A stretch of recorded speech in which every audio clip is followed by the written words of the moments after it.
2022-yil 4-dekabr 15-so'lga kelib qoldik. Mana toq funksiyani toping deyapti, ya'ni. Qarang, toq funksiyadan birinchi qisqa yana bir ma'lumot berib o'taman, qarang. O'zi funksiyaga fx funksiya berayotgan bo'lsa, ichkarisiga -x qo'yadigan bo'lsak, funksiyamiz -fx bo'ladigan bo'lsa, u holda nima deyiladi? Fx funksiyamiz toq funksiya deyiladi. Toq funksiya deyiladi. Tushunarli bo'ldi? Endi qarang. Biz shu javoblarni tekshirib chiqishimiz kerak ekan. Boshladik demak. Birinchi a javobdan boshlayman-da.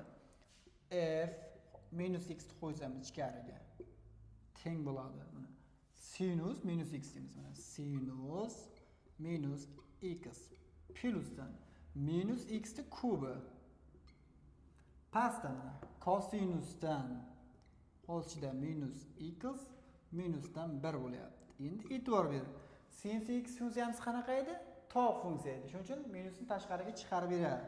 Minusni. -x ni kubi bo'lyapti. Bu ham toq bo'lyapti. Bo'lgan tashqariga chiqarib beradi. Demak, minus bo'lyapti. Bitta qovsa qo'ysam ham bo'ladi. Sinusdan x plyusdan x kubi deb. Bo'ldi. Endi e'tibor ber mana. Cosinus x funksiyamiz qanaqa funksiya edi? Juft funksiya. Demak, cosinus minus o'zi ichiga yetib boradi. Demak, cosinusdan x minus 1. Bo'ldi. Demak, mana bu shartni qanoatlantirdimi? Demak, mana bu funksiyamiz toq funksiya ekan. Bo'ldi.